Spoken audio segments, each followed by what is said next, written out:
Good day, everybody. This is Vashni Naidu, a PhD researcher at the University of Wolverhampton. Currently, I am residing in Abu Dhabi, so I apologize for not being there in person. But as you can see from the screen, I'm involved in an ethnographic case study of female Emirati learners, and specifically, I will be looking at their identity in a rapidly globalizing education system.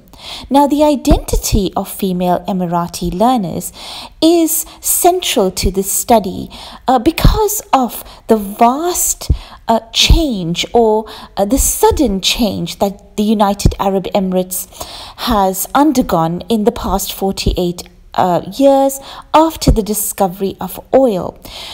Schooling has changed considerably from traditional Emirati discourse to a Western-based curriculum, and Emirati women in general find themselves in between maintaining their own sense of culture and nationalism and embracing this new globalization that has hit the United Arab Emirates in the past 48 years.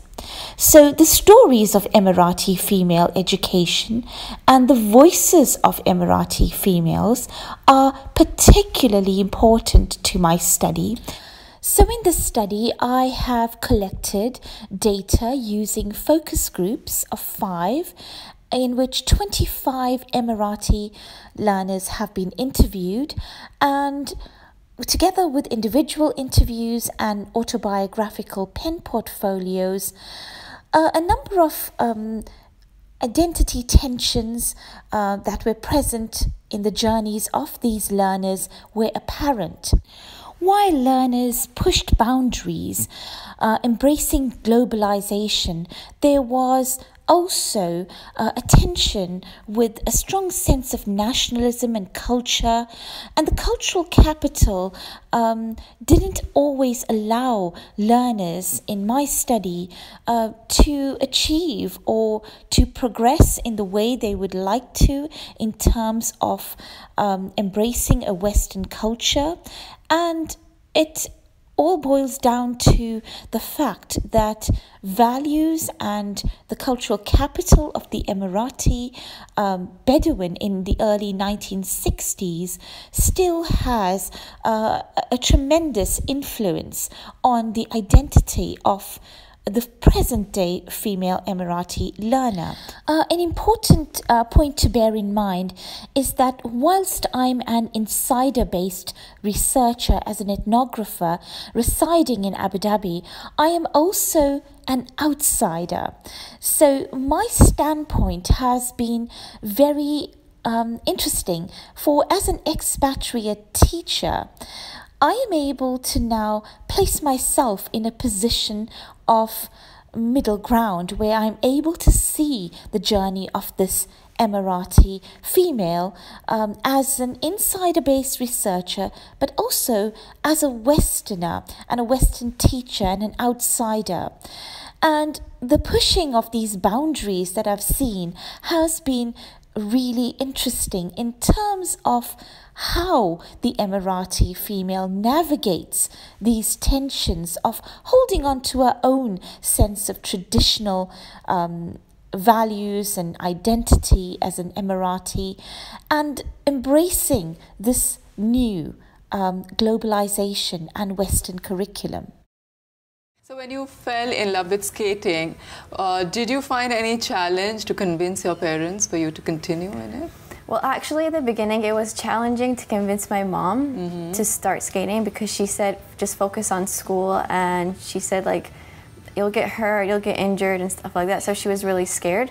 But then once I started skating and I took it seriously, the roles switched, and then my dad was saying, like, okay, you know how to skate now, it's better to stop because it's against our cultures and traditions. And then my mom was helping me to tell him, like, no, I really love this and there's no problem with me doing this sport. But I mean, after a while, both of them now support me 100%, and I mean, it means a lot to me that they support me.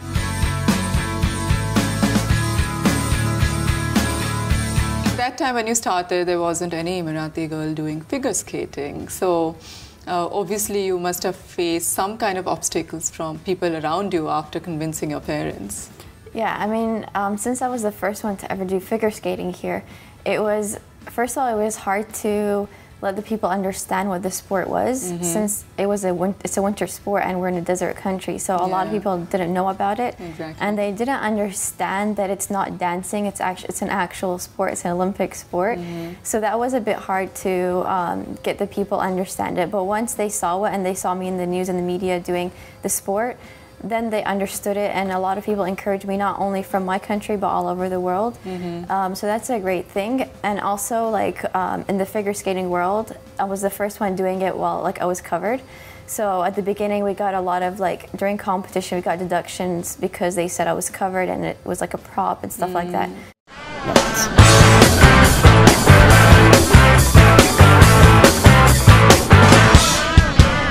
Mariam, this is your office. Quite remarkable stuff. You are the first female Emirati Air Force pilot. When did you decide you wanted to fly? Actually, directly after I finished my high school, I put up my mind to be a fighter pilot. But at that time, the doors were not open for females to be pilots. So I had to wait almost 10 years. Was that frustrating? Yeah, for the decision to be taken. And as soon as the doors were open, I volunteered. Let's be quite honest, just how challenging was it amongst your male colleagues here in the Air Force? Initially, the higher authorities, they were very supportive, but to implement the idea, there were some hesitation in how to deal with this, which is normal in every culture.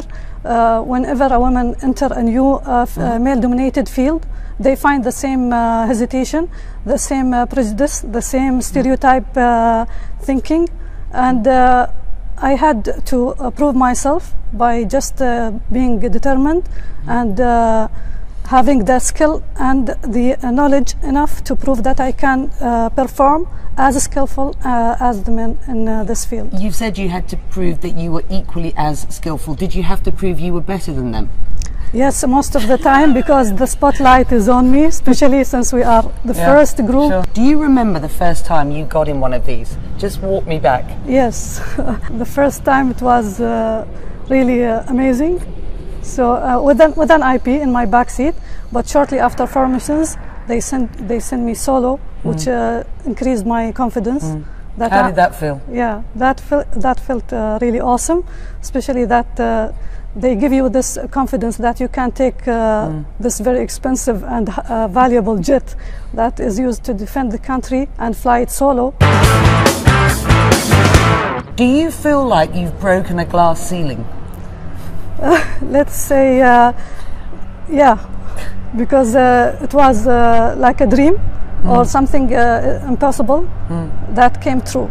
So I think yes. Do you feel a great responsibility on your shoulders? For sure, from day one that we started flying in 2006, I felt this responsibility, and I felt that I have to be up to this responsibility and prove that I can be a great fighter pilot like any other male in this field. Are you a great fighter pilot? I hope so. So the study goes on to be more specific about the tensions gathered in the data collection, and a few of them listed up on the screen are nationalism and globalization. And another important one to bear in mind is that curriculum that is designed for these Emirati learners often focuses on individualism because it has a Western model and is drawn from a Western model, while the Emirati Bedouin culture focused a lot on collectivism and a sense of community. So the stories of these Emirati women and their voices become paramount to us as educators and to curriculum developers in particular. And it is hoped by the end of my PhD that I would have at least made a contribution to knowledge, highlighting the voices of female Emirati learners in a rapidly globalizing education system. Thank you for listening.